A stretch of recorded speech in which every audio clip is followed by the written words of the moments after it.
So you had told me that you're using ChatGPT and AI in some really interesting ways for your law firm. So I was hoping that you could kind of tell me a little bit about how you're using AI and some of the things that you're doing and some of the prompts that you're using so that other people might be able to benefit from that as well. Because I remember you said some really cool stuff. I love it, by the way. I think it's the greatest thing since sliced bread. It's just, if you can figure out how to use it correctly, it just accelerates, everything. I've started training attorneys in my office how to use it to prepare for depositions and stuff like that. I think it's just a great way to get get something on paper. It's not the end all be all, but just get something on paper, and then we can iterate from there. Yeah. I think the two biggest things that I've used it for that I really feel like it works really well for, one is follow-up messaging for leads. And then I wrote an ebook with it, and it took some time to figure out what is the best way to write the ebook. For me, for lack of a better phrase, the relationship that I locked in with ChatGPT was of kind of a collaborator, like being in a writing room and we're writing paragraph for paragraph, or at least like I'm adding enough to give it enough context. So that was the way that I found that I could really leverage what it was doing.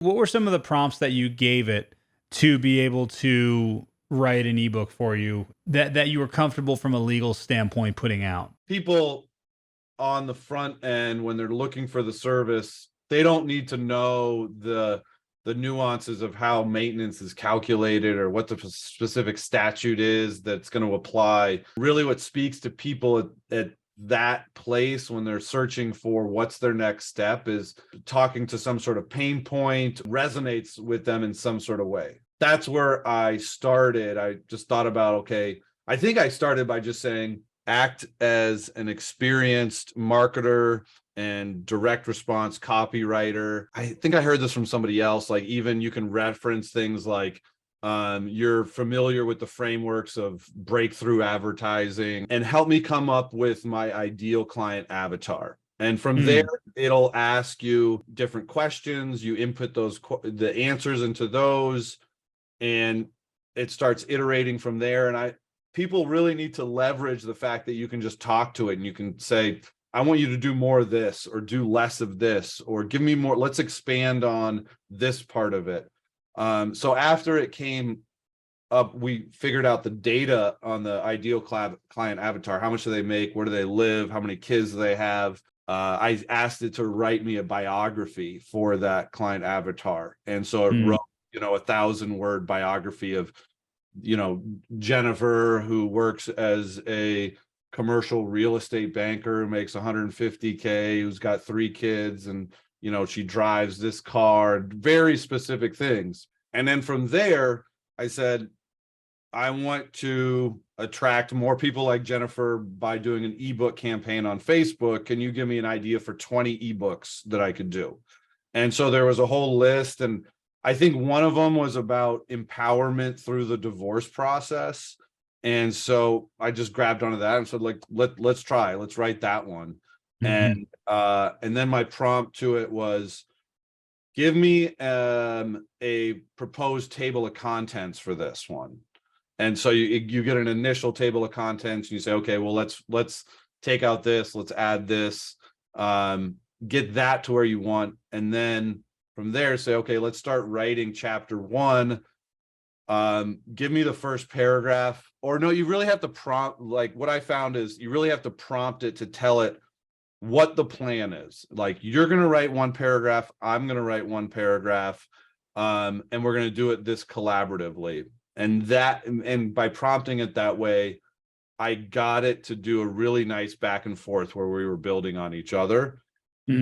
It wasn't deviating. The problem with ChatGPT is it can really deviate from kind of what you have in mind. So keeping a little bit shorter leash on it was the most effective thing I found. Yeah. And a lot of times what I do with stuff like that is I'll write something that's just kind of whatever. Like, I'll just jot some notes down, and it'll be a very, very rough draft, and I'll put it in there and I'll say, make this better.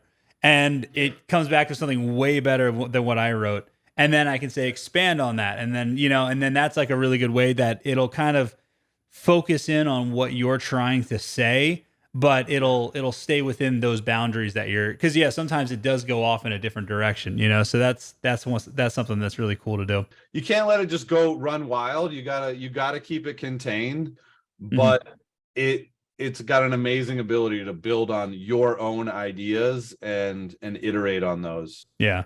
Now let's talk about lead follow up. How do you use it to write the lead follow up? Like, what do you actually use it to, or what are you writing? Emails or text messages, or what are you doing? Both text messages and emails. Leads are in different kind of buckets. There's people that have just reached out to you. There's people that you sent proposals out to, but they're kind of dead in the water, if you will. They didn't end up hiring you, but they didn't tell you they're not hiring you.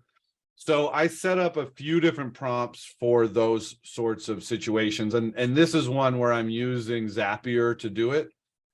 Basically, I click a button in my CRM. It sends over to Zapier a bunch of context for that lead. Basically, when it was created, whether we've sent a proposal out to it, whether we've done a consult with it. So it gives it some context. And then with that context, I give it a prompt as to what it should do. And let me just pull it up here. Which CRM do you use?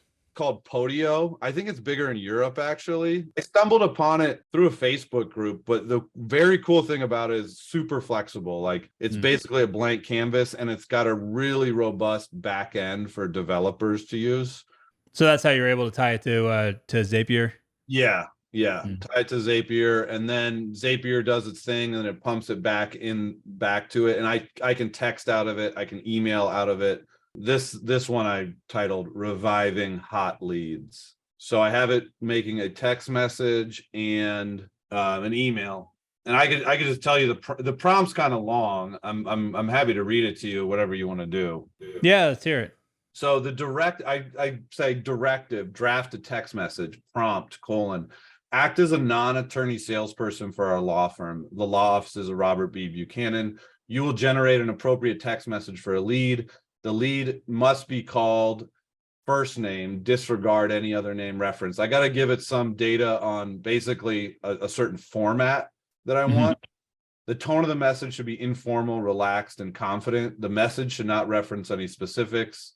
I give it a little bit more information there. Here's something cool that Chris Voss, obviously.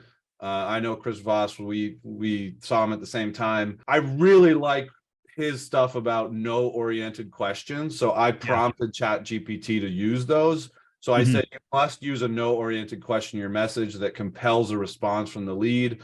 Here are several examples of how to format one. I give it a bunch of examples, and I kind of teach it what a no-oriented question is. Yeah. And then from there, I go review the form below to understand further context. And I say date of last text message sent to the client or the lead. Did the lead have an attorney consultation with us? Yes or no? Was a proposal sent? Yes or no? What was the scope of the proposal? And then I give it some rules. Assume the lead knows who you are. Format all dates in this way. Do not reference the length of time since you last spoke with them. And that's about it. The thing about ChatGPT for me is, like, it's really just about preserving your bandwidth for something else, your mental bandwidth. If we're spending all day going, oh, typing out another follow-up message, like, basically what you should say in a follow-up message. But sometimes you're thinking about it, and after doing 50 of them, you're kind of exhausted, and you can't give enough attention to something else that you might. So that's where the power is of ChatGPT. Yeah, for sure. And one of the things that is that, it's having these prompts that, like, I've got Google Docs, I should say, that are just saved with just specific Chat GPT prompts that I can then just add like one line to the end, but all the context is there. Like, that's where the work comes in with Chat GPT is perfecting these prompts. Like you said, format the date like this, and don't say this, and training it on certain things. But once you have that stuff typed out, then you can use it over and over again, which is really cool. And I think that's really the power of ChatGPT, is having those prompts saved. Yeah, absolutely. Because it does take time. I mean, it takes time to, like, I really nerd out on this stuff. So I'm happy spending the whole day doing it. And, you send something in, you see what it gives you back, and then you tweak it, and then you do it again. not everybody wants to do that, you know. Mm. So if you can just give it to them, there you go. Yeah, for sure. So awesome, awesome. Well, is there anything else that you want to add to the Chat GPT conversation? I just feel like there's so many ways to use it that Yeah. we're just at the tip of the iceberg, Mhm. as far as what it's going to be used for, and how much people use it, and if you're not using it, you're going to be left behind. That's I can almost be certain by that. Yeah, yeah, absolutely. Awesome. Well, Bobby, thank you for hopping on here and sharing this. This is really cool how you're using this, and really appreciate it. So, You bet, Andy. see, Anytime.